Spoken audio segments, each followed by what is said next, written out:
Welcome, ladies and gentlemen, to part 2 of the Bullhour5 show. Today is April 29, 2009, and I'm Bill Kennedy, your host. The last show was kind of fast and furious, and me and my producer, which is me, was watching this show, and it seems like I have to quit moving so much. You know, you're going to make you guys seasick. And I love the show because it's such a free, entertaining show because I'm doing it in my own house, and if I fumble over words, I fumble over sentences, and that's what makes it so unique. And just it's me talking to you people, and what you see is what you're getting. You know, that's it. What you see is what you're getting. It's kind of like Glenn Beck. You know, he's awesome. You know, he's a screwball, but what you see is what you get with him. So we're going to move right along, and we're going to go to part 2 segment. We're going to talk about Chris Dodd and Barney Frank, and we're going to talk. I'd like to know what you people think should be done to him. You're probably thinking, like, what? What do you mean? I need to know if you people think that Barney Frank and Chris Dodd were involved in turning their head and letting Fannie Mae and Freddie Mac just do whatever they wanted, the lending institutes, if they just turned their head and let a lot of things happen, if they shouldn't be held accountable. Now, I'm not saying they need to go to prison. I'm not saying we got to waste $50 million on these hearings and making a committee to do this and making a committee to do that. But I just want to know your own opinion if you think that Chris Dodd and Barney Frank had anything to do with the meltdown of the bank industry by turning their heads and taking special little backdoor favors from Fannie Mae and Freddie Mac. And personally, I think Chris Dodd is about as crooked as they come, and I think Barney Frank is as ignorant as they come. I think Chris Dodd's not ignorant, but he's a crook. And I think that he's paying for it in the polls. I don't think he's going to get enough campaign money to win an election. I think that he has cut his own throat, and I think he realizes that. And I think it's time to get some of these old guys out of there and get some new blood in there. You know, we need new people in there with fresh ideas, and they don't. Personally, I like to see everybody a Republican, but that's beside the point. But we need some people in there that want to do what's good. Now, that sounds so naive, and I understand that. It just sounds like, you know, Bill Kennedy, that's naive. Nobody cares. And you're right. Nobody does. But to leave somebody in there like that year after year after year after year, at least get somebody in there that's young and crooked instead of old and crooked, I guess. You know, you could look at it that way. But I think Chris Dodd is guilty as anybody. I think he's crooked. I think he's got some shady characters in the closet, but you know, you're never going to see that. You're never going to see any of that come out of Meet the Press, which I'm very disappointed in that show. I think that show has gotten so easy on our politicians. Excuse me, that was water, good water.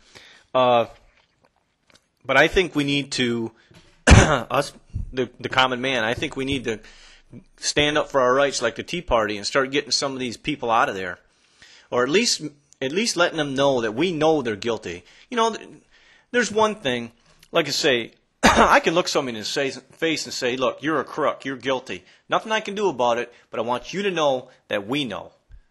You know, he needs to know that he's not liked there. He's not, you know, his own people don't like him. And I just think, and Barney Frank, on the other hand, I think he's crooked, but I think he's ignorant. I think he's a very ignorant man. I just don't think knows what he's doing half the time. It's just, and it's not because he looks like Yogi Bear, you know, from the cartoon or anything, or he talks like Yogi Bear or anything like that, like you know, anything like that. It's just, I just think he's ignorant. And remember, like I said, you know, there's a difference between being ignorant and being dumb. Ignorant is you just never learned it. You don't care to learn it. And I think we need to hold them guys accountable. I want your opinion on what you think of Chris Dodd and Barney Frank. I just can't believe how them people in there would go to Washington and just not care about nothing but themselves. I mean, it's the same thing as Senator Specter, you know. He was a Republican. He switched to a Democrat. You know, my opinion is he only did that to save his own wrinkled ass. You know, that's the only reason he did that. The guy's 79 years old. He's been in the Senate for 29 years. He doesn't know anything different. Fine. He needs to retire. But, isn't that funny? It's like, being on a baseball team, knowing you're going to lose the game. So what you do is you stop in the middle of the game and say, well, we're going to lose anyways. I'm going to take my bat and ball and go home.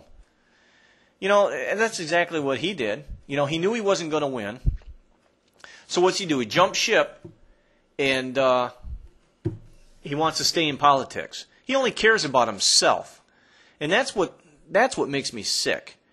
And I know he was voting Democrat anyway, but still, it makes me sick. And that's what we have up there on the Hill, is people like Chris Dodd, Barney Frank, Specter, and John McCain.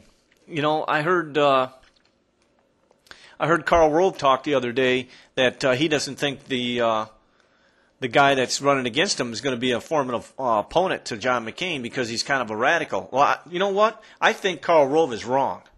And I think Karl Rove's pretty cool. He never yells. He never goes on and on and on and on. He just states his point and stuff like that. But I think Karl Rove is wrong. I think that the people of Arizona are finally. I think when it's all said and done, they start running the election and they start taking polls and they start campaigning. I think you're going to see John McCain slipping in the polls. Why do you think he thinks we tortured them people in Gitmo. He doesn't agree with this. He doesn't agree with that. But prior to that, why didn't he stop it? Oh, he might have raised some ideas about it, but why didn't he stop it? Why didn't he make a news conference himself? He's a senator, for God's sakes. You're not telling me that a senator can't call up one of the news stations and say, look, I'll give you an hour exclusive with me on my opinion on Gitmo and the torture that's going on over there. I'll bust this thing wide open. What's wrong with that? That's called reporting. That's called going to the people. That's called going to the people through the media and saying, look, I'm not trying to start a war. I'm not trying to do this, but this is my opinion. This is what's going on in Gitmo, and this is what I want done. I want to bring it to the people. I want to bring it out here to the people. That's the biggest fear our politicians have, is letting stuff slip out to the people, the common man like you and me. That's their biggest fear, is people finding out. That's why they want to do everything behind closed doors, as secret sessions. Why do you think you and I don't get to vote on as much anymore? Do you think that if they'd have put the stimulus package in front of the voters in this country, that it would have passed? Hell no, it wouldn't have passed. That's why they didn't do it. They shoved that down our throat, the same thing as they shoved bailing out the auto industries down our throat. Gave them $13 billion and turned around, they're going bankrupt anyways. They cut the Pontiac division line out. They're going to cut 21,000 jobs, and they're going to cut half the auto plants are going to close down. And what makes me mad is they're going to tell the dealerships, you have to close. So a guy who has, okay, I'm a Pontiac dealership. Yeah, they don't make the Pontiac no more. Okay, can I pick up the Chevy division? No, you're going to close. They shove stuff down our throat, and when we get mad. And another thing I want to tell today, I'm really pissed about today, is I was watching the news, and I was watching Obama talk in St. Louis, and he was making fun of you people out there with the tea bags. Did anybody see that? How he said, well, the people out there, they're tea bags. And then, I'm telling you folks, these people in Washington are going to wake up. They're going to make fun of us. They're going to degrade us. They're going to ignore us. And they're going to shove stuff down our throat. And we're going to get damn tired of it. And I'm telling you, it's coming. I think by the end of this year, if things don't straighten around, by the end of this year to the middle of next year, there is going to be a revolt in this country. I don't mean a war or nothing like that. But I mean people are going to stop paying taxes. They're going to stop doing things that are going to hurt them. Or we need to get on our computers, we need to call our congressmen and find out what's going on. It's our responsibility to find out what's going on. That's the biggest fear they have in Washington, is people finding out exactly what they're doing in Washington. That's their biggest fear. They're not afraid of this disease that's going around, this swine flu. They're not afraid of this, they're not afraid of that, they're not afraid of this and that. What they're afraid of is the people out here, you and me, man and women, Republican and Democrat, liberal and conservative. No matter how you look at it, we're all together. We all get up in the morning, no matter what side of the fence we're on, and we walk to that place. We punch in and we do our job and we take care of our family. And we're getting tired of it out here, and they're afraid of us finding out what's going on. That's their biggest fear in Washington, ladies and gentlemen, is them finding out what's going on. So I want your opinions on this show. I'm very passionate about this. And I want your opinions. And also, I think the two teams that are going to the World Series this year are going to battle it out. They're going to be the St. Louis Cardinals and the Boston Red Sox. Anybody, I dare you to prove me wrong. So this is the end of the Bullhour 5 show. Be safe and be kind.